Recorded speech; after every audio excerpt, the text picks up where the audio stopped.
je vais vous parler ce soir d'une légende, ou plutôt d'une superstition.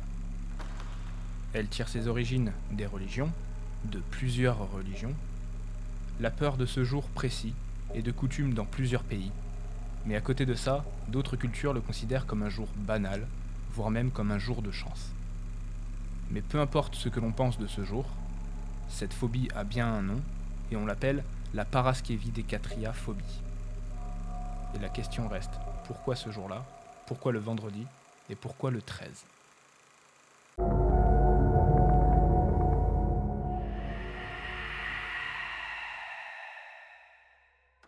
Je dois d'abord vous parler de religion et de mythologie pour vous parler d'origine. Précisément 4 religions et mythologies. Pour la religion chrétienne, le dernier repas de Jésus, que l'on appelle la Cène, serait à l'origine des croyances autour de ce chiffre, car Jésus, étant accompagné de ses 12 apôtres, compose à eux tous une table de 13 personnes. Le 13e étant Judas, celui qui livre Jésus aux Romains. Certains superstitieux pensent que le jour de sa mort fut un vendredi, mais cela n'est pas vérifiable. La superstition démarre sur un repas également, du côté de la mythologie nordique. Le dieu Odin, au Valhalla, invite 11 autres dieux à sa table pour un dîner.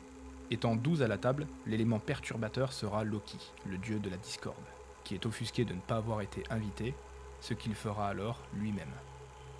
Balder, le fils d'Odin, cherchant à chasser Loki, enclenchera une bataille au cours de laquelle il recevra une flèche empoisonnée de Loki en plein cœur. Élément crucial de la mythologie nordique, où la superstition du chiffre 13 y verra le jour. Pour la question du vendredi, dans les croyances païennes, la déesse Frigg, ayant une célébration rien qu'à elle le vendredi, pourrait en être à l'origine. Au Xe siècle, les pays nordiques se verront convertis au christianisme pour la plupart. Des rumeurs circulent alors sur elle, qu'elle est en réalité une sorcière bannie tout en haut d'une montagne, qui pactise alors avec le diable pour maudire les hommes chaque vendredi, accompagnée de 11 autres sorcières. Ensuite, il faut savoir que dans la mythologie grecque et la mythologie romaine, un point commun se fait autour du nombre 12. Il représente la perfection. 12 mois pour une année, 12 heures pour le jour, 12 heures pour la nuit, 12 constellations et signes du zodiaque, 12 dieux de l'Olympe, les 12 travaux d'Hercule, etc., etc. Le 13, qui suit ce nombre, est alors considéré comme le nombre qui cassera la perfection du 12. Il est donc associé au malheur. Et pour les Romains, il est facile de relier les vendredis 13 à une superstition. De plus, plusieurs événements tragiques et marquants se produisent au cours de l'histoire sur des vendredis 13.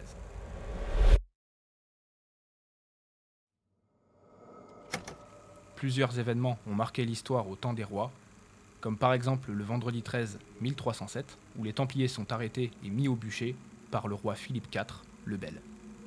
Mais ce qui va nous intéresser notamment sont les événements nettement plus récents, car avec le temps, cette crainte est toujours présente et persiste, même si aujourd'hui elle ne concerne seulement que 100 millions d'Européens.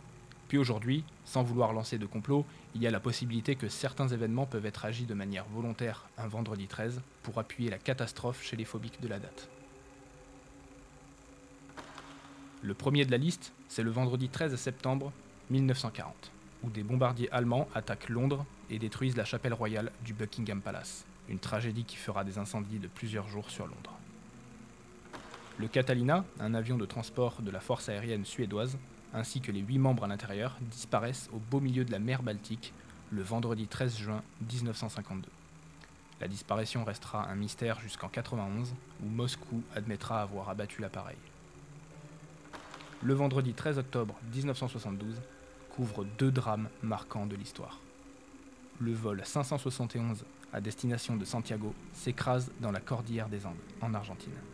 L'avion comptait 45 passagers, 12 sont morts pendant le crash, les survivants attendent les secours pendant plus de 2 mois, et entre-temps, le bilan des morts s'élève à 29.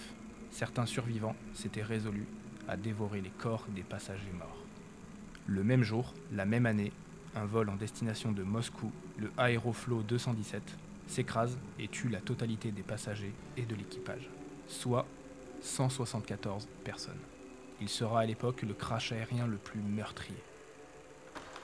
En dehors des crashs aériens, d'autres catastrophes sont survenues comme par exemple le vendredi 13 juin 1997, où un incendie se déclare au cinéma de Youfar lors de la projection du film Border et où 59 personnes y perdent la vie. 103 autres sont gravement blessées. Ce sera l'une des pires tragédies de l'histoire de l'Inde. Plus tard, 2 catastrophes naturelles frappent les États-Unis. Le vendredi 13 août 2004, l'ouragan Charley dévaste Cuba et la Floride, causant 35 morts et 16 milliards de dollars de dégâts. Pour la deuxième catastrophe, c'est le vendredi 13 octobre 2006. Une tempête de neige s'abat sur la ville de Buffalo, État de New York. Elle commence précisément le 12 et s'étale le 13, coupant l'électricité à 400 000 Américains, causant également 160 millions de dollars de dégâts. Je n'oublie pas bien entendu de vous parler du drame du 13 novembre 2015 qui touche la ville de Paris, qui était un vendredi, des attentats au Bataclan et au Stade de France qui feront 129 morts et 354 blessés. Ou je pourrais encore vous citer le vendredi 13 janvier 2012, où un bateau de croisière fait naufrage au large de la Toscane, causant 32 morts. La terreur est peut-être appuyée par des événements calculés ou pas, ce ne sont cependant que des hypothèses, mais quelque chose est sûr, c'est que économiquement, elle ralentit réellement la productivité des gens le jour en question.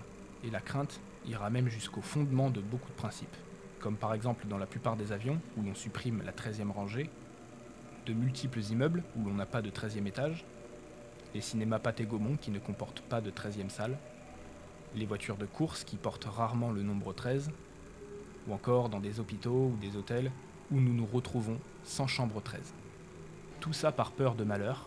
Cette crainte au final donne l'impression de contrôle, que rien n'est dû au hasard, mais en revanche, dans d'autres coutumes, on parle de chance, ou alors on peut aussi avoir peur d'autres nombres, chiffres, jours, connotés, maudits.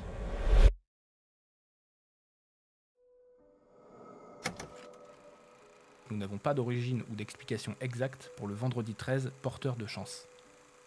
Hormis que dans l'Égypte ancienne, le nombre 13 était le symbole de la prospérité.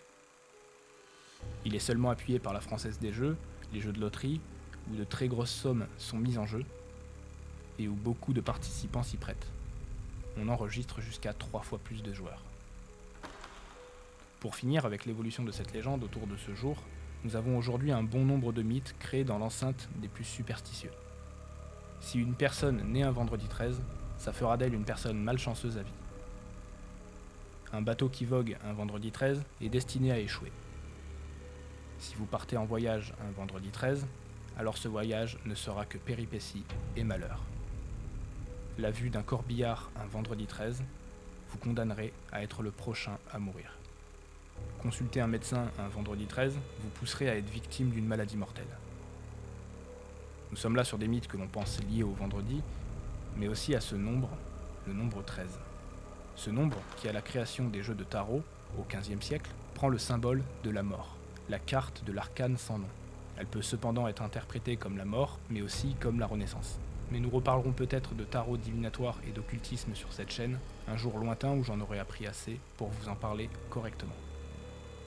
Je mentionne, pour terminer, la création de l'un des plus grands slashers de l'histoire, à partir de ce jour spécial. Si vous n'en avez jamais vu aucun, je vous les conseille, ce serait l'occasion d'essayer, en particulier ce soir.